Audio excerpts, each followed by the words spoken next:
સતત ધ્યાન દોરે છે, એમ કે છે કે તમારી સભામાં ભલે માણસો આવે પણ શહેરોમાં તમને કોઈ મત નહીં દે, શહેરમાં તો ભાજપ જ આવશે. દોસ્તો, જ્યારે કોઈક માણસ અમદાવાદના એસજી હાઈવે પર મીડિયાના સ્ટુડિયોમાં બેસીને અમને એમ વાત કહે ને કે શહેરમાં તમને મત નહીં દે, ત્યારે મને અંદરથી એવો વિચાર આવે છે કે આ શહેરમાં રહેતા માણસો છે કોણ, ક્યાંથી આવે? આ માણસો ક્યાંથી આવ્યા શહેરમાં? મને એમ થાય કે રાજકોટના આગેવાનો, મીડિયાના મિત્રો, રાજનીતિના જાણકારો, પોલિટિકલ પંડિતો એમ કે શહેરમાં તમને મત નહીં દે, ત્યારે મારા મનને હું પ્રશ્ન પૂછું છું કે આ શહેરનું માણા આવ્યું ક્યાંથી? જે લોકોને એના ગામની અંદર ખેતી કરવા માટે પાણી ન મળ્યું, એ અહીંયા શહેરમાં આવ્યા. જે લોકોને એના બાપ દાદાના ગામમાં સામાજિક સલામતી ન મળી, લાચારી સાથે બાપ દાદાનું ગામ છોડીને શહેરમાં આવ્યા. જે લોકોને ગામની અંદર હારી સ્કૂલ ન મળી, એ મજબૂરી સાથે બિસ્તરા પોટલા લઈને શહેરમાં હારા જીવનની તલાશમાં અહીંયા આવ્યા. જે લોકોને ગામડામાં હારો ડોક્ટર ન મળ્યો, એ લોકો મજબૂરી સાથે શહેરમાં આવ્યા. જે લોકોને ગામમાં એક તૂટેલી બસ ન મળી, એ લોકો અહીંયા આશા સાથે શહેરમાં રહેવા આવ્યા. ગામમાં ભાજપના રાજમાં ડોક્ટર નહીં, શાળા નહીં, બસ નહીં, પાણી નહીં, સલામતી નહીં, તમામ બાજુથી થાકેલો માણસ એક ઉમ્મીદ લઈને શહેરમાં આવ્યો. એ થાકેલો માણસ અમને મત નહીં દે એમ કે, ત્યારે મને એમ થાય કે તો અમે ખોટી દિશામાં છીએ કે કોણ ખોટી દિશામાં છે, હજુ વિચારવું પડશે. આજ આ મવડીમાં કે રાજકોટમાં કે અમદાવાદમાં કે સુરતમાં રહેનારા લોકો છે કોણ, ક્યાંથી આવ્યા? બાપ દાદાનું ગામ, બાપ દાદાની ડેલી, એને આપણા વારસા વાળો મકાન મૂકીને અહીંયા કોઈને આવવું ન ગમ્યું હોય, કોઈને અહીંયા આવવું ન ગમ્યું હોય. શું કામ આવવું પડ્યું? અને અહીંયા આવ્યા પછી જે લેવા આવ્યા હતા, અહીંયા જે મેળવવા આવ્યા હતા એ મળ્યું. ગામડામાં શાળા નહોતી, શહેરમાં આવ્યા.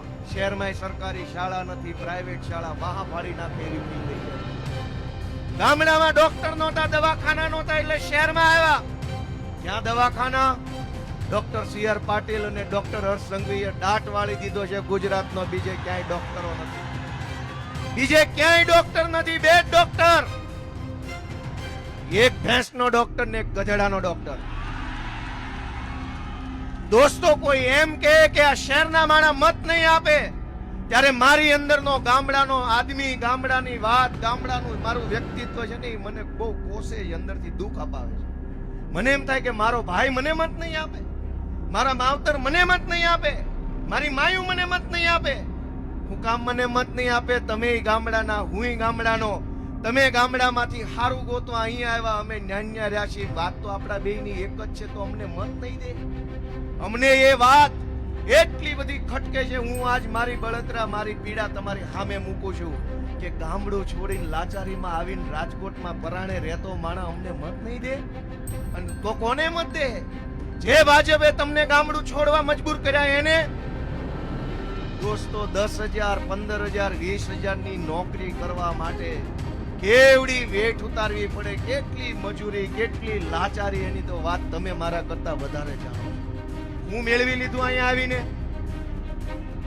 દોસ્તો, હું તમને એક વિનંતી કરવા આવ્યો છું કે તમારા દીકરાને આશીર્વાદ આપો, તમારા ભાઈને આશીર્વાદ આપો, આ તમારા છોકરાને જરાક આશીર્વાદ આપો, તો અમે ગાંધીનગરમાં જઈને ઘણું સારું કામ લોકો માટે, જનતા માટે કરી શકીએ એમ છે. દોસ્તો, સરકાર પાસે આપણે શું માંગ્યું? આજ અમે લોકો આંદોલન કરીએ, ધરણા કરીએ, રેલી કરીએ, લોકોનો અવાજ ઉઠાવીએ, તો સરકાર પોલીસ મોકલે. અનેક જગ્યાએ પોલીસની ગાડીઓ, બંબા, દંડા, બંદૂકો, ટીયર ગેસ. દોસ્તો, હું તમને એમ કહેવા માંગુ છું કે આપણે સરકાર પાસે શું માંગી લીધું કે એને આપણી સામે બંદૂકના નાળચા ભરાવ્યા? આપણે એની પાસેથી શું માંગ્યું? કશું જ નથી માંગ્યું. આપણે એની પાસે એટલું માંગ્યું કે ભાઈ સાહેબ, તમારા છોકરાને 2 ચોપડી ભણાવી દો ને તો એનું જીવન સુધરી જાય, અમે તો મજૂરીઓ કરી કંઈક એનું સારું થાય, બાપા ભણાવો. આપણે એમ કીધું કે આપણા છોકરાને ભણાવી દો. સરકારે આપણી સામે પોલીસ મોકલી, સ્ટાફ મોકલ્યો, સિસ્ટમ મોકલી કે જાઓ, તમને નથી ભણાવવા, ભણવું હોય તો જાજો પ્રાઇવેટ શાળામાં, દેજો રૂપિયા, નકર રહેજો અભણ. દોસ્તો હું માગ્યું સરકાર પાસે? એક હારું દવાખાનું, એક હારી બસ, એક હારી નિહાળ અને થોડી ઘણી સુખ શાંતિ સલામતી માગી કે ભાઈ અમને કોઈ કારણ વગરનો હેરાન ન કરવો. સલામતી માગી, શાળા માગી, દવાખાનું માગ્યું. સરકારે શું આપ્યું? દોસ્તો કશું જ આપ્યું નહીં. અને જ્યારે જનતા માગવા જાય છે ત્યારે સરકાર પોલીસ મોકલે. અને જનતાએ શાળા માગી. સાંભળજો શાંતિથી, દિલમાં ઉતારવા જેવી વાત છે. જનતાએ શાળા માગી, સરકારે શાળા ન આપી. જનતાએ કીધું મેલ લપ પડતી ભાઈ, અમે અમારી પ્રાઇવેટ શાળા ખોલી લેવું. સમાજોએ પોતાની શાળા બનાવી, હોસ્ટેલો બનાવી, યુનિવર્સિટીઓ બનાવી. અલગ અલગ જ્ઞાતિએ પોતાના બાળકોની ભણવાની વ્યવસ્થા પોતે કરી લીધી કે ભાઈ આ ભાજપ વાળાના ભરોસે રહેશું તો છોકરા પણ રહે. દરેક જ્ઞાતિએ પોતાના દમખમ ઉપર પોતાના કાંડાની તાકાતથી પોતાની સંસ્થા બનાવીને પોતાના સમાજનો રસ્તો કર્યો કે આની વાટે ન રહેવાય. જનતાએ દવાખાના માંગ્યા, સરકારે ન આપ્યા તો દરેક જ્ઞાતિએ જેવી જેની ક્ષમતા એવડા દવાખાના, એવડી વ્યવસ્થા ઊભી કરીને કીધું ભાજપની વાટે ન રહેવાય, આપણી જ્ઞાતિનું દવાખાનું બનાવો ને આપણું હચવાઈ જાય.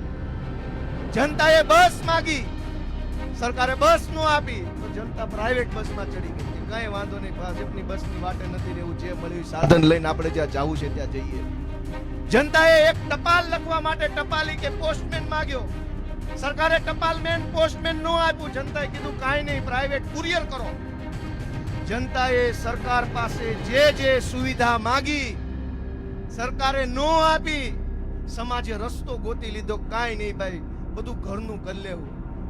સરકાર પાસે તો છેલ્લે આશા એટલી રાખી કાકા કાંઈ નો આપ્યું, કાંઈ નહીં, એક હારો રોડ તો બનાવી દો. દોસ્તો તમે વિચારો કે તમે શાળા બનાવી શકો ઘરની અથવા સમાજની, સમાજનું દવાખાનું બનાવી શકો, સમાજના નામે બસ લઈ શકો, એમ્બ્યુલન્સ લઈ શકો, પણ સમાજના પૈસે રાજકોટના રોડ બનાવી શકશો? શક્ય છે કે નહીં? કયો છે? એક કામ આની પાસે માંગ્યું કાકા તે 100 કામ નથી કર્યા, કાઈ નહીં, એક હારો રોડ બનાવ્યા, વાત પતે. એક કામ હોપ્યું, એ કામમાં કાઈ ભલીવાર નથી. દોસ્તો એવી સરકાર ગાંધીનગર થી લઈને રાજકોટના બજારમાં બેઠી છે. એક કામ એનાથી ન થયું. તમે બધું તમારી રીતે મેનેજ કર્યું. મકાન તમે બનાવ્યા, દુકાન તમે બનાવી, સોસાયટીઓ તમે બનાવી, જીઆઈડીસી તમે બનાવી, શાળા તમે બનાવી. સરકાર પાસે બે જ વાતની આશા હવે જનતાને છે, ત્રીજું કામ એની પાસે જોતું જ નથી. એક કંઈક થોડા ખારા રોડ બનાવે અને એક કંઈક અમે શાંતિથી જીવી, કોઈ 2 નંબરિયા માથા ભારે આવીને અમને હેરાન ન કરી જાય. બે જ વસ્તુની આશા સરકાર પાસે જનતાએ રાખી. અને બંને આશામાં શું થયું? રોડની આશા, રોડ નો બન્યા. આખા ગુજરાતમાં જોઈ લો કેવા રોડ છે. રોડ જો ઘરના પૈસે બનતા હોત ને તો માણા તો એટલું બળુકું છે, ઘરના પૈસા જેસીબી રોડ રોલર બનાવી ફેરવી નાખ્યું ક્યારનું, પણ નથી બનતા. અને એક આશા આપણે સરકાર પાસે રાખી સલામતીની. દોસ્તો તમે ઘરની શાળા ખોલી શકો, ઘરનું દવાખાનું, ઘરની બસ, ઘરની હોસ્ટેલ, ઘરનું બધું ખોલી શકો. ઘરના પોલીસ સ્ટેશન ખોલી શકશો? હા કે ના કયો ભાઈ? ઘરના પોલીસ સ્ટેશન ખોલી શકશો? કે આ ફલાણી જ્ઞાતિનું પોલીસ સ્ટેશન ખોલ્યું, ગોપાલભાઈના હસ્તે ઉદ્ઘાટન. દોસ્તો કેટલીક વસ્તુ એવી છે જે માત્ર ને માત્ર સરકારથી જ થવાની છે. સરકાર સિવાય સમાજ નહીં કરી શકે. સરકારી કામ નહીં કરી શકે. સમાજ સિવાય, સમાજથી જે થતું હતું એ સમાજે કર્યું. હું તમને કેટલીક ઘટના જણાવું, પછી વાત કહું. વિચારજો, દિલ ઉપર હાથ રાખી કે છરી મારી દેવી કોઈ સામાન્ય વાત. છરી મારી દેવી, ખૂન કરી નાખવું, કુહાડી મારી દેવી, ધારિયા મારી દેવા, ઉપર ગાડી ચડાવી દેવી, ગમે એનું ગળું કાપી નાખવું. ગુજરાતમાં આવું સામાન્ય. પહેલા હું તમને કેટલીક ઘટના કહું કે આ ઘટના હું બની. 20મી ઓગસ્ટ 2025 ના રોજ 10મા ધોરણના વિદ્યાર્થીને 8મા ધોરણના વિદ્યાર્થી અમદાવાદમાં છરી મારી દીધી અને છોકરો મરી ગયો. સપ્ટેમ્બર 20, 2025 ના રોજ વૈભવ મનવાણી નામનો છોકરો અમદાવાદમાં એની ફ્રેન્ડ સાથે બેઠો હતો અને એક સનકી માણસ આવ્યો, છરી મારી દીધી, છોકરાને મારી નાખ્યો. ઓક્ટોબર 9, 2025 ના રોજ નરેશ ઠાકોર નામના વ્યક્તિએ 10,000 રૂપિયાની લેતી દેતીમાં છરી મારી દીધી, મારી નાખી. સપ્ટેમ્બર 14, 2025 ના રોજ અમદાવાદની રિક્ષામાં બેઠેલા એક વ્યક્તિને લેવા દેવા વગરનો ખાલી ભાડા જેવી મેટરમાં છરી મારી દીધી, મારી નાખ્યો. ઓગસ્ટ 2021 ના રોજ 5,000 રૂપિયા જેવી મેટરમાં 5,000 ની લેતી દેતીમાં છરી મારીને મારી નાખ્યો. જુલાઈ 2016-2025 માં 16 જુલાઈ 2025 ના રોજ એક વ્યક્તિએ એની દીકરીને લફંગા હેરાન કરતા હતા, તો એ લફંગાને ઠપકો આપ્યો કે તમે અમારી છોકરીની આવી રીતે હેરાનગતિ ન કરો. લફંગાએ છોકરીના બાપાને છરી મારીને મારી નાખ્યો. દોસ્તો, મહીસાગરની અંદર 8મા ધોરણમાં ભણતી વિદ્યાર્થીનીએ ફ્રેન્ડશિપ કરવાની ના પાડી, છરી મારી દીધી, મારી નાખી બાલાસર. આણંદની અંદર કોંગ્રેસના પૂર્વ કોર્પોરેટર મોર્નિંગ વોકમાં ગયા, લફંગાઓ આવ્યા, છરી મારી દીધી, પૂર્વ કોર્પોરેટરનું ઢીમ ઢાળી દીધું, મારી નાખ્યા મોર્નિંગ વોક. દોસ્તો, રાજકોટમાં અમિત જૈન નામના વ્યક્તિનો જ્વેલરીનો શોરૂમ હતો, એમાં એ કામ કરતો હતો. 4-5 જણા આવ્યા, લેવા દેવા વગરનો, વગર વાંકે છરી મારીને એને મારી નાખ્યો 10 ફેબ્રુઆરી 2025 ના રોજ રાજકોટના માલવિયા નગરમાં ઓગસ્ટ 1, 2025 ના રોજ શેર બજારના એક વેપારીને 3 જણાએ આવીને છરી મારીને મારી નાખ્યો. રાજકોટના કોઠારિયા રોડ ઉપર પાર્કિંગના મુદ્દે બબાલ થઈ, એમાં છરી મારીને મારી નાખ્યા. દોસ્તો, રાજકોટના એ ડિવિઝન વિસ્તારમાં આજુબાજુના દુકાનના ઝઘડામાં 3 જણાને છરી મારી દીધી. રાજકોટના પ્રકાશ રેલિયા નામના જીએમબી ના કર્મચારીને 30,000 ની લેતી દેતીમાં છરી મારીને મારી નાખ્યો. ભાવનગરના સર્ટી હોસ્પિટલ પાસે 19 વર્ષનો હાર્દિક ઉર્ફે ટિંચો કુકડિયાને 3,000 રૂપિયાની લેતી દેતીમાં છરી મારીને મારી નાખ્યો. વૈભવ ત્રિવેદી નામનો, આ ઘટના જાણજો ભાવનગરની, વૈભવ ત્રિવેદી નામનો એક છોકરો, એને એટીએમ કાર્ડ રસ્તામાંથી જડ્યું. ઈ કોનું છે એને ગોત્યું, જેનું હતું એના ઘરે દેવા ગયો. ઈ ઘરે દેવા ગયો તો ઈ ભાઈ હાજર નહોતા, એના ઘરધણી બેન હાજર હતા. બેનને એટીએમ કાર્ડ આપ્યું, કીધું ભાઈ આ મને રસ્તામાંથી જડ્યું છે, બધી રીતે આમ ગોતીને સરનામું ગોતીને દેવા આવ્યો છે. બેને એમ કીધું કે આ કાર્ડ મારા ઘરવાળાનો જ છે, આપી દો. પછી બેને એના બોયફ્રેન્ડને ફોન કર્યો, એના બોયફ્રેન્ડે એના ફ્રેન્ડને ફોન કર્યો. 7-8 જણા આવ્યા, છોકરાને છરી મારીને મારી નાખ્યો. એવા આરોપથી કે તમે અમારું કાર્ડ ચોરી લીધું ને પૈસા 15,000 ઉપાડી લીધા, આ આરોપમાં જે છોકરાને કાર્ડ છેડ્યું, દેવા ગયો અને છરી મારીને મારી નાખ્યો. દોસ્તો, 21 સપ્ટેમ્બર 2025 ની ઘટના છે, જાજી જૂની નથી. ભાવનગરની અંદર વિશાલ વાજા નામના એક છોકરાને પડોશીના ઝઘડામાં છરી મારીને મારી નાખ્યો. ભાવનગરમાં એક છોકરીની ઉપર ખરાબ નજરથી એક છોકરો જોતો હતો, એને ટોકવામાં આવ્યો તો છોકરાએ છોકરીને છરી મારીને મારી નાખી. તારીખ 13 ફેબ્રુઆરી 2025. 8 નવેમ્બર 2024 કુંભારવાડામાં ગાળો બોલવાની ના પાડતા 3 જણાએ છરી મારીને ઓલાને મારી નાખ્યો. બુધાભાઈ બારિયા નામના એક વ્યક્તિ હતા ભાવનગરના ઘોઘા વિસ્તારમાં, 2 જણા ઝઘડો કરતા હતા, એને છૂટા પડાવવા ગયા તો બેયે થઈને છરી મારીને બુધાભાઈને મારી નાખ્યો. દોસ્તો, બીજી વાત સાંભળો કે ભુજની અંદર 29 ઓગસ્ટ 2025 કોલેજમાં ભણતી એક છોકરીએ એક છોકરાને ઇન્સ્ટાગ્રામ ઉપર બ્લોક કર્યો. છોકરાને ઈગો હર્ટ થયો ને છોકરીનું કોલેજની અંદર છરી મારીને મોત કરી નાખ્યું કે તે મને ઇન્સ્ટાગ્રામમાં બ્લોક કેમ કર્યો, તારે કેમ આવી હિંમત થઈ કે તું મને ના પાડે છે. 14મી સપ્ટેમ્બરના રોજ મહેસાણાના માનવ આશ્રમ ચોકી વિસ્તારમાં એક છોકરીએ એક છોકરાને ખીજવવાની ના પાડી. છોકરી રસ્તે નીકળતી હશે, 2 છોકરા રોજ ખીજવતા હશે, છોકરીએ ના પાડી કે મને ખીજવતા નહીં. એ છોકરીનું છરી મારીને ખૂન કરી નાખ્યું મહેસાણાની અંદર 14મી સપ્ટેમ્બર. વડોદરાની અંદર માર્ચ 23 ના રોજ ફ્રેન્ડશિપ કરવાની ના પાડતા 19 વર્ષની ત્રિષા નામની છોકરીને છરી મારીને મારી નાખી. વલસાડની અંદર ઉમરગામમાં 18 વર્ષની એક છોકરી હેમા યાદવે ફ્રેન્ડશિપ કરવાની ના પાડી, છોકરાએ છરી મારીને ખૂન કરી નાખ્યું. અહીં રાજકોટના જેતલસરમાં આજથી 2-2.5 વર્ષ પહેલા જયેશ સરવૈયા નામના છોકરાએ સૃષ્ટિ રૈયાણીનું ખૂન ઘરમાં જઈને ગળું કાપીને ખૂન કરી નાખેલું, લગભગ બધાને ખબર છે. સુરતની અંદર 13 ફેબ્રુઆરીના રોજ એક તરફી પ્રેમમાં પાગલ પ્રેમીએ છોકરીની હત્યા કરી નાખી.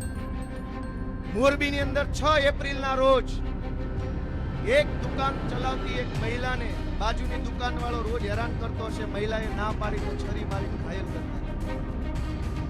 જૂનાગઢની અંદર ભવનાથમાં ફેબ્રુઆરી 12 ના રોજ પ્રેમ સંબંધના નામે એક તરફી પ્રેમના નામે ઉર્મિલા નામની છોકરીની છરી મારીને હત્યા કરી નાખી.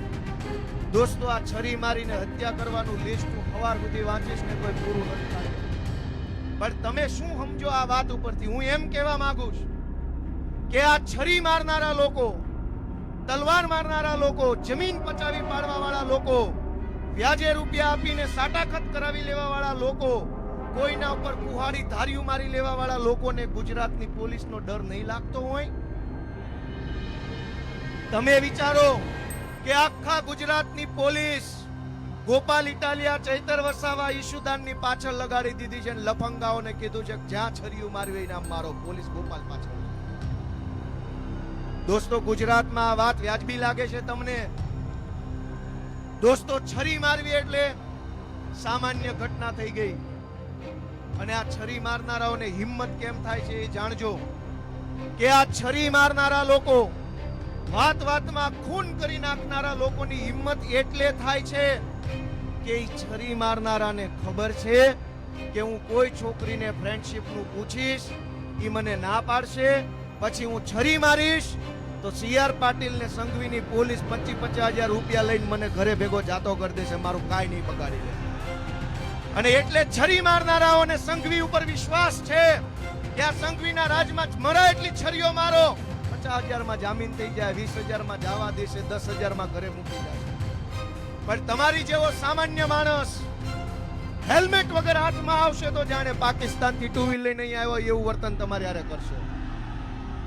તમે જો હેલ્મેટ વગર હાથમાં આવ્યા તો પાકિસ્તાનથી 2 વ્હીલ લઈને આવ્યો એવી રીતનું વર્તન તમારે હારે મવડી ચોકડી ઉપર થવાનું છે. પણ છરી મારનારા લોકો, કુહાડી મારનારા લોકો, બેનો દીકરીઓનું ખૂન કરનારા લોકોને હર્ષ સંઘવી ઉપર ભરોસો છે કે આ અમને બચાવી લે, આ અમારો માછીનો ભાણો છે, અમને બચાવી લે. દોસ્તો, દિલ ઉપર હાથ રાખીને વિચારો કે આ છરી મારનારાઓની હિંમત વધી છે એ ગુજરાત માટે વ્યાજબી છે કે ગેરવ્યાજબી છે? કાલ કોનું ટીમ ઢળી જાય ક્યાં પૂછવા જવાનું? 2 પોટલી ગમે એ મારી જાય, છરા તલવારો લઈને ખુલ્લા રોડે રખડવા માંડે છે કે જે હાથમાં આવે ને મારું. કયો કાયદો, કઈ વ્યવસ્થા? કોઈ કાયદો વ્યવસ્થા કાંઈ છે નહીં. અમે જો આંદોલન કરીએ, રાજુભાઈ કરપડાએ આંદોલન કર્યું બોટાદમાં, તો પોલીસના ધાડે ધાડા આવ્યા અને એમ કીધું, અમે આંદોલન કર્યું તો એમ કીધું કે કાયદો ને વ્યવસ્થા બગડે છે. નહીં, કાયદો ને વ્યવસ્થા નહીં, તમારા લુગડા બગડે છે. આમ આદમી પાર્ટી આવે ના તમારી છડીઓ બગડે છે, કાયદો ને વ્યવસ્થા નહીં બગડે. અત્યાર સુધી બહુ મનમાની કરી લીધી ભાઈ ભાજપ વાળાએ, એના મળતિયાઓએ બધાએ. હવે તમારો પનારો આમ આદમી પાર્ટીના યોદ્ધાઓ હારે પડ્યો છે. કાયદો ને વ્યવસ્થા નહીં, તમારા લુગડા નો બગડે ની તૈયારી રાખજો દોસ્તો. મિત્રો, ગુંડા, બદમાશ, બેફામ ફરે છે, કોઈ પૂછવા વાળું નથી. મને હું ધારાસભ્ય બન્યા પહેલા અને ધારાસભ્ય બન્યા પછી અનેક લોકો મળવા આવે છે. તમે એક વસ્તુ જરાક ધીરજ ગંભીરતાથી સાંભળો કે જે માણસ એટલું લાચારી ભર્યું જીવન જીવે છે કે કોકની પાસે આટલી થેલી, કોકની પાસે આટલી થેલી, કોકની પાસે આટલી થેલી, કાગળિયાના થપ્પે થપ્પા દરેક માણસના ઘરમાં પડ્યા છે, પણ ન્યાય ક્યાંય મળતો નથી. વ્યાજે પૈસા આપ્યા હોય, જરૂર હોય દવાખાનામાં લીધા હોય, ઈ વખતે રજીસ્ટર બાનાખત કરાવી લે અને પાછળથી દસ્તાવેજ બસ્તાવેજ કરીને જમીનો પચાવી લે. પેલા ખેડૂત છે એ 5 લાખ રૂપિયાની વ્યાજની અંદર આખી 10 વીઘા જમીનો દઈ દેવી પડે એવા અનેક દાખલાઓ સમાજમાં બને.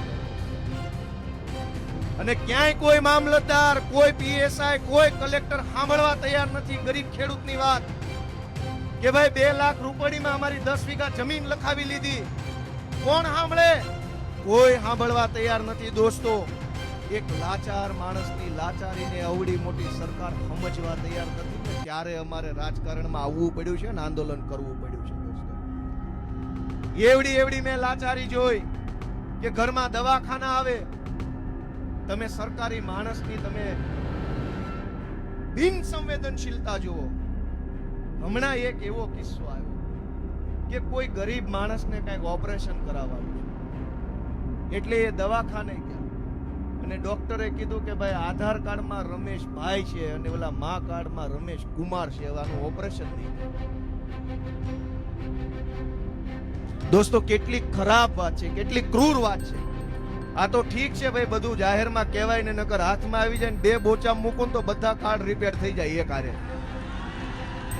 સરકારી ખુરશી પર બેસી જાય એટલે એના મનમાં હું એવું ભૂત ભરાઈ જાય છે કે તમને રસ્તો કાઢવા બેહાડ્યા છે. રસ્તો કરો તમે. રમેશ કુમાર હોય કે રમેશભાઈ હોય, ઓપરેશન કરાય એમ છે કે નથી એ મુદ્દો છે કે રમેશભાઈ નામ છે. રમેશ કુમાર હોય તો ઓપરેશન નહીં થાય, રમેશભાઈ હશે થઈ જાય. કેવી કેવી માનસિકતાના સાહેબો, કેવી કેવી ખુરશીઓ ઉપર બેહી ગયા છે દોસ્તો. ક્યાં ક્યાં મોરચે લડવાનું. અને એટલે ઘટના હું કહેવા બેહીશ તો અનેક ઘટનાઓ છે, અનેક ઘટનાઓ છે દોસ્તો. પણ સમજવા જેવી એક વાત છે કે આપણે બધાએ બહુ સહન કરી લીધું છે. હવે જાજુ સહન કરવાની જરૂર નથી. તમે બે વાત મનમાં વિચારો. તમે એક વસ્તુ બધા મનથી વિચારો કે તમે પોતે 10-10, 12-12 વર્ષની આગોતરી વેતરણમાં જીવતા હશો કે મારા ઘરે 2 દીકરા કે 1 દીકરો 1 દીકરી છે, એ મોટા થશે, એને ભણાવવાનું, એને રહેવાનું. અમારે અત્યારે 2 BHK નો ફ્લેટ છે, ભવિષ્યમાં કેવડી જરૂર પડશે, છોકરા પરણાવીશું તો શું થશે, નોકરીએ ક્યાં મૂકશું, ભણવા ક્યાં મૂકશું, હોસ્ટેલે ક્યાં મૂકશું, હગું કરવાનું થાય તો ક્યાં હગું કરશું. દરેક માણસ કેટલું બધું આગળનું વિચારીને જીવે છે. મારી વાત સાચી છે કે ખોટી છે? અત્યારે દિવાળી નથી આવી તો એ આવતી દિવાળી સુધીનો વિચાર ઘણા લોકો કરીને જીવતા હશે કે મારે મકાન લેવું છે 2027માં, તો પૈસા કેવી રીતે બચાવવું, એ બચેલા પૈસા બેંકમાં મૂકવું કે FD કરાવવું કે કોકને ઉછીના આપવું કે શું કરવું. દરેક માણસ કેટલું મોટું લાંબા ગાળાનું આયોજન વિચારીને જીવે છે. પણ આપણી સરકાર દોસ્તો કશું જ વિચાર્યા વગર જીવે છે. હાવ વિચાર્યા વગરનું લોલમ લોલ તંત્ર હાલે. તમે 5 વર્ષ આગળનું વિચારીને જીવો છો, 10 વર્ષ આગળનું વિચારીને જીવો છો. પણ આ રાજકોટ મ્યુનિસિપલ કોર્પોરેશનની ખુરશી પર બેઠેલો એક સાહેબ જે છે ને, એ તો એટલું જ વિચારે છે આ ખુરશી પર હું કેટલા વર્ષ, કેટલા મહિના મને અહીં રાખશે, મારી બદલી ક્યાં થશે ને ત્યાં સુધી હું કેટલા ભેગા કરી લઉં, એટલું જ એની પાસે આયોજન છે. તમારી પાસે 10 વર્ષનું આયોજન છે કે મકાન ક્યારે આવશે, દીકરા ક્યારે આવશે. એની પાસે એટલું જ આયોજન છે કે આજે મને ફલાણા ઝોનનો ઇન્ચાર્જ બનાવ્યો છે તો અહીંથી કેટલું ઉલેચી લઉં અને બદલી થાય તેથી મને ક્યાં મૂકે, એની ભલામણ કરવા માટે કયા નેતાના પગ ચાટવા પડશે. દોસ્તો, દરેક અધિકારી ગુજરાતની સરકારમાં પ્રમોશન ક્યાં થશે, બદલી ક્યાં થશે, મને અહીંથી કેટલા ખાવા મળશે, 1.5 વર્ષનું વિઝન લઈને જીવે છે બધા. લગભગ સરકારી માણા 2-5 ખારા હોય તો એને ભગવાન 100 વર્ષ ના કરે, પણ બાકીમાં કઈ લેવા જેવું છે. દરેક સરકારી માણસ માત્ર એની બદલી ક્યાં થશે ને અહીંયાથી માલ કેટલો મળશે એની આગળ એની પાસે કોઈ વિચાર વધ્યો નથી. નેતાની શું હાલત છે? અધિકારી પાસે 1.5 વર્ષનું આયોજન છે. નેતા પાસે મને હવે ટિકિટ મળશે કે નહીં, મળશે કે નહીં, મળશે કે નહીં, એની પાસે એનાથી આગળ આયોજન જ નથી. સરકાર પાસે શું આયોજન? તો કે આવતી સરકારમાં આવતી ચૂંટણી 27ની જીતવી હોય તો કેટલા લોકોને મૂર્ખ બનાવવા પડે, એના માટે કેવા મેસેજ નાખવા પડે, એની પાસે એ આયોજન છે. તમારા છોકરા ક્યાં ભણશે એનું કોઈની પાસે આયોજન નથી. મવડીમાં કેટલા નવા બાળકો જન્મા, એના માટે કેટલી વ્યવસ્થાની જરૂર પડશે, કેટલા રોડની જરૂર પડશે, કેટલા બગીચાની, કેટલા દવાખાનાની, કેટલી યુનિવર્સિટીમાં મેડિકલની સીટ કેટલી જોશે, MBA BBAની, કોમર્સની, સાયન્સની કેટલી સીટો જોશે. સરકાર પાસે કોઈ આયોજન નહીં. નહીતર સરકારને ખબર છે જેટલા છોકરા જન્મે એનું જન્મનું રજીસ્ટ્રેશન તો કોર્પોરેશનમાં થાય છે ને. 2022ના વર્ષમાં દાખલા તરીકે રાજકોટમાં 35,000 છોકરા જન્મ્યા હોય તો સરકારને ખબર છે કે આ 35,000 જણા હાટું કંઈક વ્યવસ્થા કરવી પડશે. પણ સરકારને ખબર છે કે 35,000 જન્મે કે 3 લાખ ને 35,000 જન્મે કરશે એનો બાપો અને દેશે છે મત અમને પાછું. દોસ્તો, એની પાસે કોઈ વ્યવસ્થા નથી આપણા માટે. તમે અહીંયા ગામડું મૂકીને કંઈક સારું હશે, સારું થશે એવી આશા અહીંયા અને અહીંયા એમણે આ ટીપી લાવ્યા મવડીમાં. આખા ગુજરાતમાં અત્યારે ટીપીના નામે બહુ મોટો ઉબાળો હાલે. ખ્યાલ છે બધાને? 40% જમીન કાપી લે છે ખેડૂતની. એમ કહીને કે આ જમીન ટીપીમાં કપાત થાય, પછી અહીંયા શાળા બનશે, દવાખાના બનશે, ગાર્ડન બનશે, ફાયર સ્ટેશન બનશે, લાઇબ્રેરી બનશે, સ્વિમિંગ પુલ બનશે, આવું બધું આંબા આંબલી બતાવી ગરીબોની 40% જમીન, ખેડૂતોની 40% જમીન આ ભાજપના લોકો ટીપીના નામે કાપી લેશે. મને વિસાવદર વિધાનસભાનો ધારાસભ્ય બનાવ્યા પછી મુખ્યમંત્રી સાહેબને ફેસ ટુ ફેસ મેં પૂછ્યું કે સાહેબ હું વકીલ છું, કાયદાની ચોપડી આખી 10 વખત વાંચીને તમારી સામે ઊભો છું, લ્યો આ ચોપડી, કયા પાના પર કઈ લાઈનમાં કઈ કલમમાં કયા શબ્દમાં લખ્યું છે 40% જમીન તમારે કાપી લેવી, બતાવો, જાઓ હું જોઉં છું ક્યાં લખ્યું. દોસ્તો, ટાઉન પ્લાનિંગ એક્ટ નામનો કાયદો બન્યો છે 1976માં. એક પણ જગ્યાએ 1 ફૂટ જમીન કાપવાનું પણ ચોપડીમાં લખ્યું નથી ક્યાંય, છતાંય 40% જમીન ગુજરાતના તમામ શહેરોમાં ખેડૂતોની કાપી છે. અને આ ધંધો હું કામ કરે છે સાંભળજો. ટીપીના નામે 40% જમીન કાપ્યા પછી આપણને એમ કે આ તો ફરજિયાત છે, કાપવી જ પડે. જમીન નહીં કાપીએ તો વિકાસ ક્યાંથી કરશું? સ્કૂલ ક્યાં બનશે, દવાખાના ક્યાં બનશે? પણ હું ડોક્યુમેન્ટ લઈને આવ્યો. આપણને ભાજપના ઠોઠ નેતા જેવું પોહાય નહીં, પાકું કામ જોઈએ, ભણેલ ગણેલ માણા ટાઈપ. આ છાપું છે, કેમેરો ઝૂમ થતો હોય તો કરજો, એટલે ઓલી એલઈડી સ્ક્રીન ઉપર દેખાય. આમાં એમ લખ્યું છે કે ટીપીમાં મળતા પ્લોટની હરાજી કરી આર્થિક પ્રશ્ન ઉકેલવાનો શોર્ટકટ. પહેલા એમ સમજો, આ રાજકોટની વાત છે, પહેલા એમ સમજો કે રાજકોટની કોર્પોરેશનમાં આર્થિક પ્રશ્નો આવ્યા હું કામ? બધાય વેરો ભરે છે, તમામ પ્રકારના વેરા ભર્યા પછી પણ આર્થિક શોર્ટ ક્યાંથી આવ્યો, આર્થિક તકલીફ કેમ પડી? બધાય ભાજપિયાઓ મળીને છે ને જનતાના વેરાના પૈસા પોતાના ખિસ્સામાં નાખે છે, અને એટલે મહાનગરપાલિકા ખાડામાં ઉતરે છે. અને મહાનગરપાલિકા ખાડામાં ઉતરે પછી આરએમસીએ 10 વર્ષમાં 422 કરોડની જમીન વેચીને રોકડી કરી લીધી. ઝૂમ કરીને બતાવો, સ્ક્રીન ઉપર બતાવો. 10 વર્ષમાં 422 કરોડની રોકડી કરી. આ જમીન કોની હતી? ખેડૂતની જમીન હતી. મફતના ભાવે પડાવી લીધી, 422 કરોડમાં વેચીને બજા ભાજપિયા ખાઈ ગયા, ઓડકારો નો ખાધો. દોસ્તો, જમીન તમારી મફતના ભાવે લઈ જાય ભાજપ વાળા, અને વેચી કોને? ભાજપના નેતાઓને. હું બીજું પાનું ખોલું છું કે આ ગુડા લખ્યું, ગુડા. ગુડા એટલે ગાંધીનગર અર્બન ડેવલપમેન્ટ ઓથોરિટી. જેમ અહીંયા રૂડા છે, ગુડાએ સરગાસણ અને કુડાસણના 1.70 અબજના 2 પ્લોટ હરાજીથી વેચવા મૂક્યા. આ જમીન 40% લેખે મફતના ભાવે કાપી લીધી ભાજપના મળતિયાઓએ. એની કિંમત છે 1.70 અબજ રૂપિયા. એ ખેડૂતની જમીન મફતમાં લઈને 1.70 અબજમાં વેચીને બધાએ ભાગ પાડી લીધો, ને કોઈ ઓડકારે ખાધો નહીં, કોના પેટમાં કેટલો માલ. 40% ટીપીના નામે જે ખેલ હાલે છે હું તમને આગળ બતાવું. આ રાજકોટનું છે. મહાનગરપાલિકાએ 300 કરોડની જમીન વેચીને કર્યો વિકાસ. નાના મહુવા, રૈયા સહિતના વિસ્તારમાં આવેલા 5 પ્લોટ એચપીસીએલ તો મવડી અને કોઠારિયામાં આવેલા 3 પ્લોટ જેટકોને વેચ્યા. 2 પ્લોટનું ડીમાર્ટને આપ્યા. 4 પ્લોટ હરાજીથી વેચાય. એમ કરીને બધાય ભાગ પાડી લીધો. આ આખો 300 કરોડ રૂપિયા. દોસ્તો, તમારે અહીંયા મવડીમાં કે અમારા જુનાગઢમાં કે અમદાવાદમાં જે ટીપી આવે છે, એ ટીપી જનતા માટે નહીં, 40% જમીનનો બૂચ મારીને ભાજપ વાળાને વેચીને મલાઈ ખાવા માટેની ટીપી છે. આપણા માટે કોઈ ટીપી નથી. હજુ આગળ આ લોકો આપણને એમ કે છે ભાજપ વાળા કે આ જે જમીન કપાય છે એ શાળા માટે, દવાખાના માટે. હાલો હું બનાવું દવાખાનું, શાળા. આ 21/8/2025 નું છાપું છે ગુજરાત સમાચાર. એમાં એવું લખ્યું છે કે અમદાવાદ મ્યુનિસિપલ સ્કૂલ બનાવવાના હેતુ માટેના 3 પ્લોટ 50% ડિસ્કાઉન્ટથી વેચી દેવાના છે. કોઈએ લેવા હોય તો કહેજો, વાહેથી ગોહો ન કરતા, ગમને ન દીધા. ડિસ્કાઉન્ટે વેચવા માલ કાઢ્યો. દિવાળીનો સેલ આવ્યો.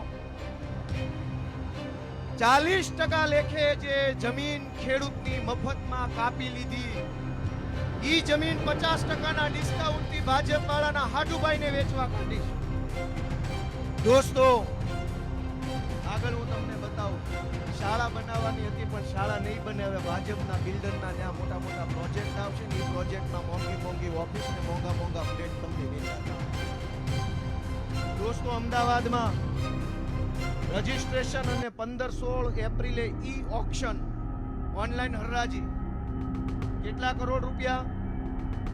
ઓછામાં ઓછા પૌડાએ 9 પ્લોટની 96,000 સ્ક્વેર મીટર એરિયાનો ઈ ઓક્શનથી 900 કરોડ રૂપિયાના પ્લોટ વેચવા કાઢ્યા. ઓવડા એટલે Ahmedabad urban development authority. 900 crore રૂપિયાની ખેડૂતની જમીન મફતમાં લઈ લીધી, વેચવા કાઢી. ભાજપ વાળાના હાડાહાડુભાઈ લઈ લેશે.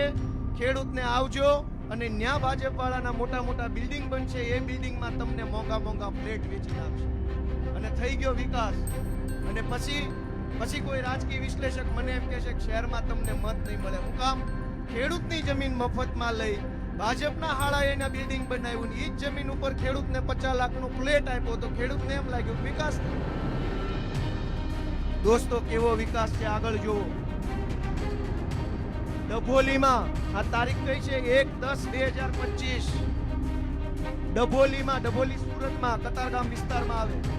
ડભોલીમાં રીક્રિએશન ઝોન હેઠળના 5 ફાઇનલ પ્લોટો સુડા દ્વારા રહેણાંક ઝોનમાં તબદીલ. શહેરના એક ધારાસભ્યના સંબંધી અને ઉદ્યોગપતિને બખ્ખા. આપણા ખિસ્સામાં બખ્ખા અને એને બખ્ખે બખ્ખા. દોસ્તો, વિચાર તો કરો કે આ શું હાલે છે. ભાજપના એક ધારાસભ્ય અને એના સંબંધી એટલે હાળો જ હોવો જોઈએ.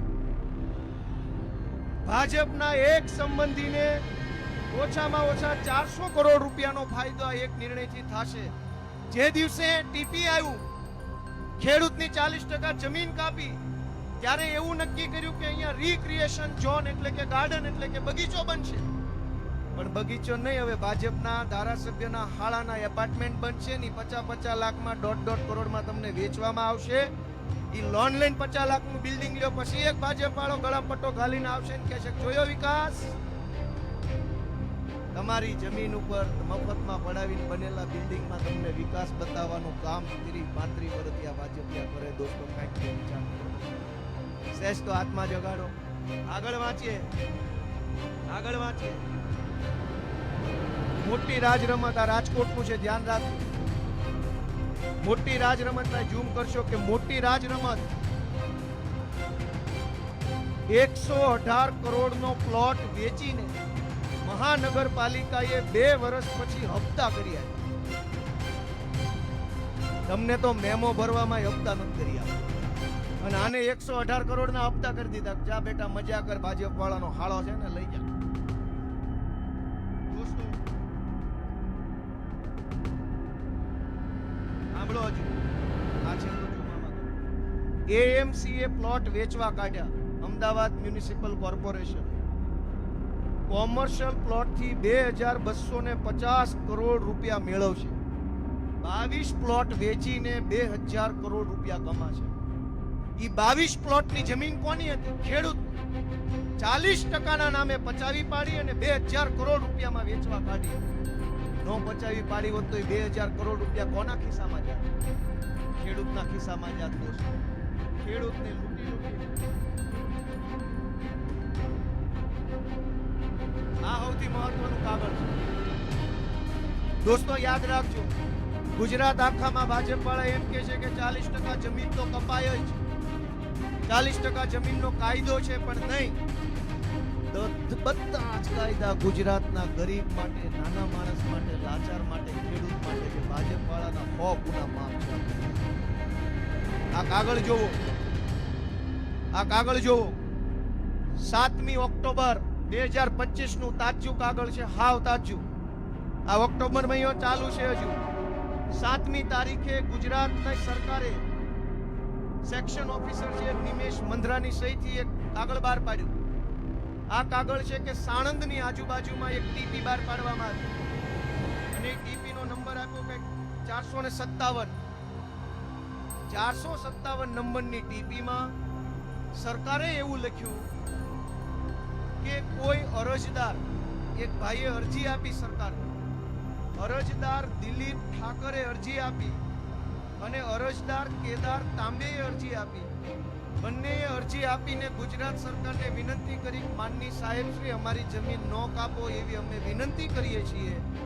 સરકારે આ લેખિતમાં 7/10/2025 ના રોજ હુકમ કર્યો કે અરજદારે અરજી કરી છે, એમણે વિનંતી કરી છે, બહુ નાના માણસ છે, ગરીબ માણસ છે, એટલે એમની કુલ 4,71,000 ચોરસ મીટર જમીન જે છે એમાંથી 40% કપાત કરવાના બદલે માત્ર 10% કપાત કરવી, 30%ની ખેરાત. આ ભાજપના બે માણસોની 10% જમીન કપાત થશે. ભૈયા ઝૂમ કરી બતાવો અહીંયા. ભાજપના માણસોની જમીન 10% કપાય અને ગરીબ ખેડૂતની 40% જમીન કાપી અને વિકાસના નામે છેતરવા માટે નીકળ્યા. દોસ્તો, હું તમારી આંખ ઉગાડવા માટે, તમારો આત્મા જગાડવા માટે આવ્યો છું. ગોપાલ ઇટાલિયાનું કાંઈ નુકસાન નથી, આમ આદમી પાર્ટીનું નુકસાન નથી. દોસ્તો, તમે વિચારો, તમારું બધું જ ભાજપે પડાવી લીધું. શાળા પડાવી લીધી, દવાખાના પડાવી લીધા, જમીન પડાવી લીધી. ખિસ્સામાં 2-5 રૂપિયા હતા તો ચોકડી વાળાએ ચોકડી ઉપર એ પડાવી લીધા. હવે હું વધ્યું છે? જરાક વિચાર કરો દોસ્તો, જરાક વિચાર કરો. હું તમારો આત્મા જગાડવાની કોશિશ કરું છું. અમારું કોઈ નુકસાન નથી ગયું. આજ તમે જુઓ, બોટાદની અંદર હળદળ ગામમાં ખેડૂત મહાપંચાયતનું આયોજન આમ આદમી પાર્ટી દ્વારા કર્યું હતું. કડદો કરે છે.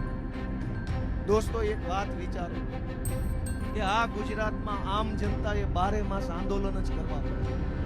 સાંભળજો, હું તમને શાળામાં ફી વધારો થાય તો 100 વાલીઓએ આવવાનું. શાળાનો ફી વધારો પાછો ખેંચો, આંદોલન પાછો ખેંચો. દોસ્તો, ગામમાં બસ નો આવતી હોય તો આંદોલન, કે બસ લાવો આંદોલન. સોસાયટીમાં પીવાનું પાણી નું આવે તો માટલા ફોડવાનું આંદોલન. દવાખાનામાં ડોક્ટર નો હોય તો ડોક્ટર મૂકવાનું આંદોલન. પોલીસ FIR નો લખે તો FIR લખો આંદોલન. આપણને એમ થાય કે અહીં આંદોલન કરવા જ જઈમાં છે, બીજું કઈ આપણી પાસે કામ જ નથી. રોજ જાગી નવા આંદોલનમાં જોડાવાનું. જરાક તો વિચાર કરો કે કેટલા આંદોલન કરવા પડે. રાજુભાઈ કરપડા અમારા આગેવાને ખેડૂતો માટે આંદોલન કર્યું, કિસાન મહાપંચાયત કરી. આજે બોટાદની અંદર શું ઘટના બની? જે ઘટના મવડી ચોકમાં પાટીદાર આંદોલન વખતે બની હતી ને એવી ઘટના ત્યાં બની. પોલીસ વાળા 4 બુટલેગરો લઈને આવ્યા. એ બુટલેગરોએ પહેલા પથરા ઉછાળવાનું ચાલુ કર્યું. ગામ જોવે કે આ કયા ગામના છે. ત્યાં તો પોલીસ કે પથ્થર મારો થયો અમારા ઉપર, મારો બધાને. તમે 10-15 બુટલેગર લઈને આવ્યા, તમે પથ્થર મારવાની તૈયારી કરીને આવ્યા, તમે આખા ગામને આરોપી બનાવવાની કોશિશ કરીને આવ્યા. આ ટોળાની અંદર 5 બુટલેગરો ભળીને પથરા ફેંકે, એમાં આપણે શું કરીએ? આજ બોટાદની અંદર આ ઘટના બની. પોલીસ વાળા 10-15 બુટલેગર લઈને આવ્યા. ઈ બુટલેગરોએ પથ્થરમારો કર્યો. પછી પોલીસ ગામ આખું ચારે બાજુથી ઘેરી લીધું અને ગામના ખેડૂતોને બેફામ માર માર્યો. રાજુભાઈને પકડ્યા, રાજુભાઈ બોરખતરિયાને પકડ્યા, અમારા અનેક આગેવાનો પકડ્યા. પોલીસના માણસોએ પોલીસની ગાડી ઊંધી નગાવીને હળગાવી દીધી. પછી એના માણસો પાછા કેમેરો લઈને જોવો અમારી ગાડી. દોસ્તો, બુટલેગરોએ પોલીસના ડોકા કાપી નાખ્યા ત્યારે તો કોઈ બોલ્યું નહીં. ગુજરાતના અનેક બુટલેગરોએ પોલીસ ઉપર કાર ચડાવી દીધી. એ દિવસે તો કોઈ FIR થતી નથી. પણ એક નિર્દોષ માણસ આંદોલન કરવા નીકળે, પોતાનો હક માંગવા નીકળે એટલે ભાજપ વાળા તરત પોલીસ મોકલે છે. મેં નક્કી કર્યું છે કે જે લોકો ભાજપની દલાલી કરે છે, જેને ભાજપની સરકારમાં પ્રમોશન જોતા છે, જેને ભાજપની સરકારમાં મોટા મેડલ જોતા છે, એને મેડલ ગોપાલભાઈ ઇટાલી આપશે. લોઠાના મેડલ આપવાના છે જેને દલાલી કરવાની. દોસ્તો, કેટલાક અધિકારી હારા છે પણ બાકીના બધાને અત્યારે પ્રમોશન જોતા છે, પૈસા જોતા છે, સારી જગ્યાએ પોસ્ટિંગ જોતા છે. એમાં એને સરકારની દલાલી ચાલુ કરીશ. જેટલી દલાલી કરવી એટલી કરી લ્યો. 27માં સરકાર બદલાય એટલે લાઈનમાં ઉભા રાખીને ગળામાં મેડલ લોઠાના પહેરાવાના છે બધાને. આવું મોટું સ્ટેજ બનાવશું ને લાઈનમાં જ આવવા દેવાના, કોઈ ધક્કામુક્કી નહીં થવા દઈએ. કમ્પ્લેટ વારો લેવાનો છે. દોસ્તો, જનતાને રીબાવે છે એને છોડી નથી દેવાના. તમારું શું માનવું છે બધાનું? જેણે જનતાને દબાવવાનું કામ કર્યું, જનતાનું શોષણ કરવાનું કામ કર્યું, જેણે ભ્રષ્ટાચાર કર્યો, જેણે પૈસા લૂંટ્યા છે, એ બધાને મેડલ આપવો જોઈએ કે ન આપવો જોઈએ? કયો છે બધા મને. દોસ્તો, તમારા આ બધા મને એમ કે છે કે સમય થઈ ગયો છે. એ તો મને ખબર છે કે સમય થઈ ગયો છે, પણ તમે કાઢશો કેથી એને? એના ઘરે જવાનો સમય થઈ ગયો છે. દોસ્તો, છેલ્લી 2 મહત્વની વાત સાંભળી લ્યો. કેમ કે આપણે કંઈક સારું થાય એવા ઉદ્દેશ્ય સાથે અહીંયા ભેગા થયા. દોસ્તો, રાજનીતિની વાત મેં બહુ કરી. સેજ એક મારા હૈયાની વાત તમને કહેતો જાઉં, રાજકારણ વગરની. હું જે દિવસે મારા ટીંબી ગામમાં રહેતો હતો, ખેતી કરતો હતો, હીરા ગણતો હતો, બહુ જાજા લોકો મને ઓળખતા નહોતા. કાંઈ આપણું કાંઈ માન મર્યાદા નહીં, કાંઈ આપણો મોભો નહીં, કાંઈ વજન નહીં, કોઈ બોલાવે નહીં, કોઈ કાંઈ પૂછે નહીં. તે દિવસે ગામમાં એક જીવન જીવતા તમારી જેમ હજારો લોકો એક સામાન્ય જીવન જીવે છે. નાના મોટા દુઃખ આવે તો કોઈને કઈ ન શકે, નાની મોટી સમસ્યા આવે તો માણસ મનમાં ને મનમાં જીરવી જાય, પણ કોઈને કહે નહીં કે મને કંઈક થાય છે, મને કંઈક તકલીફ છે, મને કંઈક. જેવો હું 2012માં પોલીસ બન્યો તો મેં જોયું, ધ્યાનથી સાંભળજો, આ જરાક લાગણીની વાત છે, રાજકારણની નથી કરતો. જેવો હું પોલીસ બન્યો તો મેં જોયું કે દિવાળી ઉપર મીઠાઈના પેકેટ ઓફિસોમાં આવે છે. બુટલેગરો આપી જાય, દારૂ વેચવા વાળા, ડ્રગ્સ વેચવા વાળા, હપ્તા આપવા વાળા બધા પોલીસ સ્ટેશને મીઠાઈઓ આપી જાય, કપડાના તાકા આપી જાય, કાજુ બદામ ને કિસમિસ આપી જાય, ડ્રાયફ્રૂટના બોક્સ આપી જાય, સાહેબને ગિફ્ટ. શું કામ? આખું વર્ષ દારૂ વેચવા દે ને તો આ 2 કિલો બદામ ખાઈ લે. મેં એમ જોયું કે એક ને હું ખાલી કોન્સ્ટેબલ બન્યો તો મીઠાઈના બોક્સ ને બોક્સ ગિફ્ટમાં આવવા માંડ્યા. અને તમે જાણતા હશો, ભારે માણા હોય, વજન વાળો માણા હોય, થોડો પાવર વાળો માણા હોય ને એને ઘરે બધાય બધું આપી આવે. લાચાર માણસનો તો કોઈ હાલે પૂછતો નથી, બાપા કેમ તબિયત છે તારી. ત્યાર પછી હું ક્લાર્ક બન્યો તો અમારી ઓફિસમાં દિવાળી ઉપર મીઠાઈના બોક્સના બોક્સ કઈ તો કે આ આઉટસોર્સ એજન્સી પાસેથી બોક્સ આવ્યું, આ મામલતદાર ઓફિસમાં મેન પાવરનું ટેન્ડર છે એનું કોઈ મીઠાઈનું બોક્સ આવ્યું, કાજુ કતરી, મોહનથાળ ને આ થાળ ને બધું જ આવે. તમે વિચારો દોસ્તો, આજુ ધારાસભ્ય બન્યો તો મારા ઘરે અનેક મીઠાઈના બોક્સ આપી જશે. તમે ધારાસભ્યને આપો, ગોપાલભાઈ ખેતરે પાણી વાળતા હોત તો હું આપે? કોઈ કાંઈ આપે જ નહીં. તો હું તમને એક વિનંતી કરતો જાઉં છું, હું એ વાતને અહેસાસ કરું છું કે હું વાડીએ પાણી વાળતો હતો, હું ધારાસભ્ય છું. એ 2 પરિસ્થિતિમાં નાના માણસની વેદના શું છે ને અમારે ચોપડા વાંચી નથી સમજવાનું, અમને પોતાને ખબર છે કે આટલી મળે. નાના માણસની પીડાના પુસ્તક અમારે ન વાંચવા પડે. અમે તો એ પીડા જીવીને, જોઈને, જીરવીને આ સ્ટેજ ઉપર પહોંચેલા માણસ છીએ. અને એટલે મેં નક્કી કર્યું છે, તમને વિનંતી કરવી છે કે ધારાસભ્ય બન્યા પછી આ મારી પહેલી દિવાળી છે.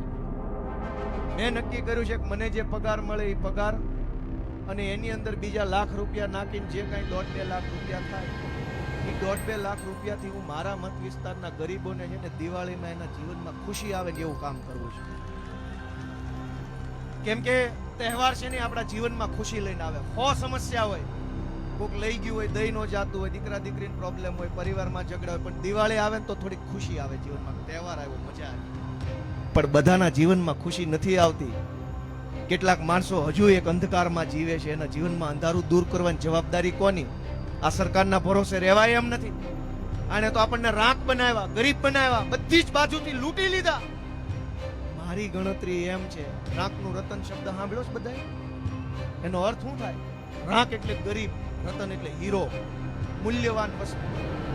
ગરીબ માણસના ઘરની મૂડી છે ને એના છોકરા હોય, એની પાસે બીજી મૂડી. એમ કહો કે રમેશભાઈ તમારી મૂડી હું? તો કે આ અમારો આ સુરેશ છે, મારી મૂડી. રાંકનું રતન એટલે ગરીબ પાસે કાંઈ ન હોય ત્યારે એની પાસે એના છોકરા હોય.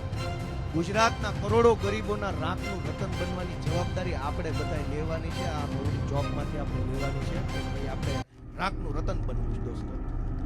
સરકાર કાંઈ બંધાઈ દે એમ નથી. એની પાસે એક રોડ માંગ્યો ને એક હારી પોલીસ માંગી, 2 માંથી એકેય આપી શક્યા નથી. ત્રીજું તેની પાસે માગવું. અને આપણા ગુજરાતના કવિ ઉમાશંકર જોશીએ કીધું છે કે 3 વાના મુજને આપ્યા. ભગવાનને એમ કહે છે કવિ કે 3 વાના મુજને આપ્યા, હૈયું, મસ્તક અને હાથ. બહુ દઈ દીધું, જા ત્રીજું નથી માગવું નાથ. ભગવાને આપણને હૈયું, મસ્તક ને હાથ આપ્યું છે. હૈયાથી આપણે લાગણીથી વિચારવું જોશે. બીજા માણસ માટે, ગરીબ માણસ માટે, નાના માણસ માટે, ખેડૂત માટે, મજૂર માટે. હૈયું ઈશ્વરે હૈયું આપ્યું છે. એ અહીંયાથી નાના માણસ માટે વિચારો, લાગણીથી વિચારો. મસ્તક આપ્યું છે એ બુદ્ધિ દોડાવો કે શું કરવાથી આ ભાજપ વાળા ઘર ભેગા થાય. અને હાથ તો નાથે, 1000 હાથ વાળા નાથે આપણને હાથ આપ્યા છે, હાથથી દબાવો, બટન ચાલુ ના કરો, ઘર ભેગા. ભગવાને ત્રણેય વસ્તુ આપી, હૈયું, મસ્તક, હાથ. તો દઈ દીધું, જ્યાં ચોથું નથી માગવું નાથ. પણ હું તમારી પાસે માગવા આવ્યો છું કે હું તમારો છોકરો છું.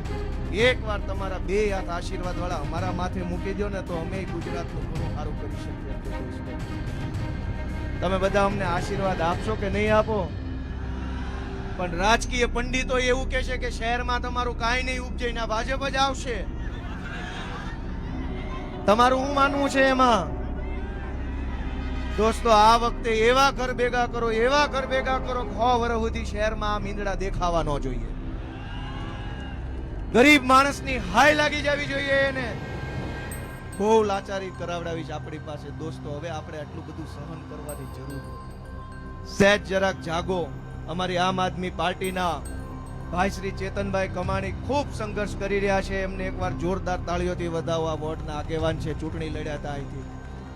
એવા અમારા આગેવાન અજીતભાઈ લોખેલ, અમારા શિવલાલભાઈ બારસિયા, અમારા રાહુલભાઈ ભુવા, અમારા રાજકોટ શહેરના પ્રમુખ દિનેશભાઈ,